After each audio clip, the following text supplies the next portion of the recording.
Dans le récap de cette semaine, une librairie qui nous a accompagnés depuis une dizaine d'années, qui tire sa révérence. C'est toujours un peu triste, Moment.js.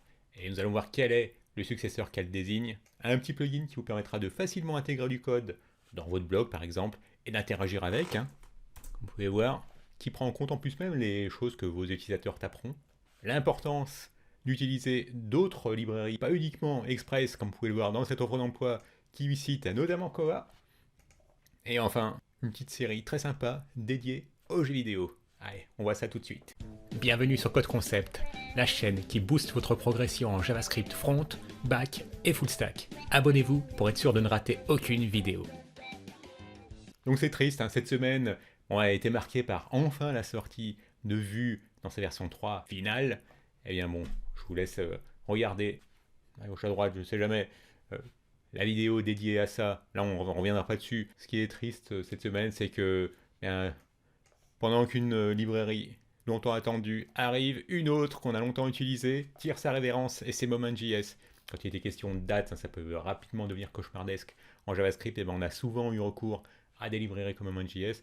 Mais bon, vous vous souvenez de la chose, ou si vous découvrez, ça fonctionnait de la sorte. Vous pouviez chaîner des fonctions pour ensuite obtenir des formats de date qui vous intéressaient, qu'il s'agisse de calculer des durées ou bien des dates qui avaient eu lieu dans le passé pour voir de manière humainement lisible des choses telles que il y a 9 ans, il y a 8 ans, il y a 20 heures, il y a 4 heures, etc.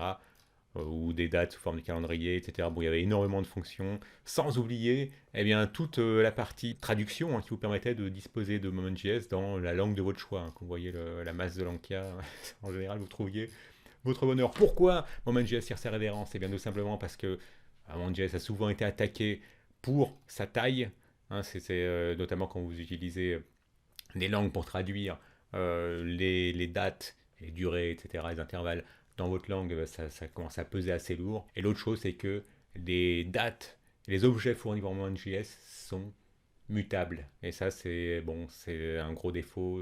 À notre époque, on aime bien l'immutabilité qui nous garantit qu'on n'a pas de bug causé par le fait que quelque chose dans notre code a modifié de manière imprévue un objet ou une de ses propriétés.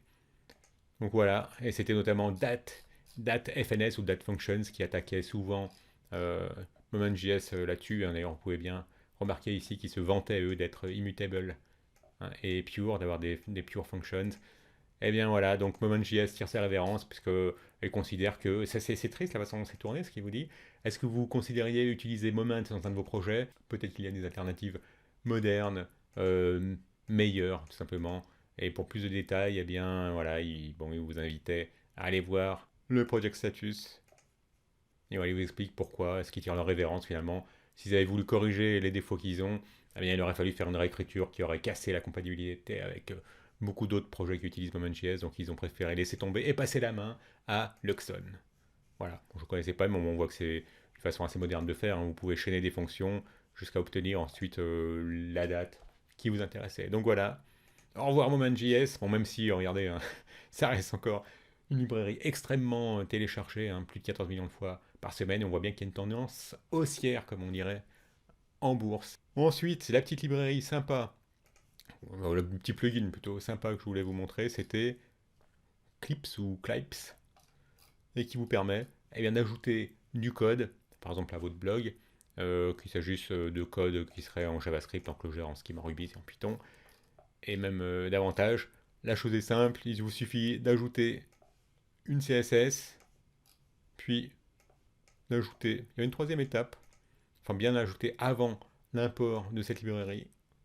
Et à partir de là, vous pouvez utiliser du Markdown, ici même, les trois backticks, et de là vous mettez votre code, et le résultat, c'est cela, le code que vous avez tapé, qui ensuite est évalué. Et donc si vous ajoutez par exemple, je pense on va ajouter 4, et vous avez vu, on voit bien que a été retourné 4 plus 1, du fait que cette fonction elle map sur chacun des éléments du tableau pour ajouter 1, ça a bien été pris en compte. Donc si on avait ajouté 40, on obtiendrait 41. Donc voilà, si vous avez un blog technique et qui nécessite, ou même des cours en ligne qui nécessitent de pouvoir donner à vos utilisateurs la possibilité d'interagir avec votre code, avec des exemples, avec des exercices, Clipes peut-être pour vous. Cette semaine, vous avez proposé une initiation à CoaJS de 30 minutes. Le lien, quelque part, à gauche à droite.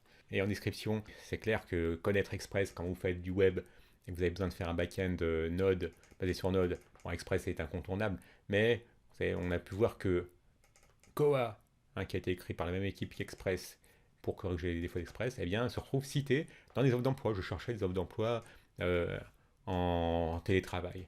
Alors voilà, je suis tombé sur celle-ci et avec grand plaisir, j'ai pu voir que Koa a été cité. Donc voilà, quand on se demande est-ce que ça vaut le coup de passer du temps à monter en compétence sur des technos, des librairies qui sont, ou des packages qui sont moins populaires, bon, c'est le cas de Koa par rapport à Express, eh bien oui, la réponse est oui, parce que entre ensuite un candidat qui enverra un CV où ne sera cité qu'Express et un autre qui connaîtra Express et Koa, bah, ça fera tout de suite un petit plus. Et puis en plus, on dit que comparaison n'est pas raison, c'est faux. Quand on connaît plusieurs choses et qu'on peut les comparer, au moins on peut avoir un préféré, alors que quand on en connaît qu'une, bah, forcément. Et enfin, pour le côté plus fun, se détendre, eh bien, cette petite série, hein, c'était une mini-série avec des épisodes de 47 minutes qui était vraiment bien. Si vous êtes gamer, vous l'apprécierez d'autant plus. Et bien, cette série vous reprend l'histoire des jeux vidéo, bah, quasiment de la naissance des jeux vidéo avec Space Invaders, Pac-Man et autres. Les jeux d'arcade, plus jusqu'aux consoles, hein, les Nintendo, Sega, ainsi que l'influence du jeu de rôle sur les RPG notamment. Et bon, la guerre des consoles, les jeux de combat, hein, tels que Street Fighter, Mortal Kombat, etc.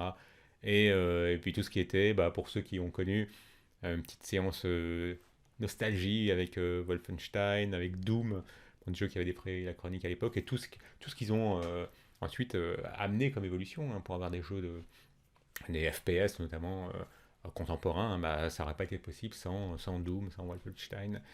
Donc voilà, une très bonne petite série. Donc si vous avez un peu de temps à consacrer à la chose, c'était très instructif, très sympa, aussi bien au niveau du jeu, de la programmation, que du design. Beaucoup de graphistes ont été interviewés, hein, des graphistes stars, également des créateurs de musique. Donc voilà, très bonne petite saison. Étonnamment, ils la mettent conseillée aux plus de 16 ans. Bon, ouais, parce qu'il y a des jeux qui étaient un peu... Bon, certains étaient très violents, d'autres étaient très provoques. Allez, un petit pouce si vous avez aimé. Abonnez-vous si ce n'est déjà fait, et à bientôt.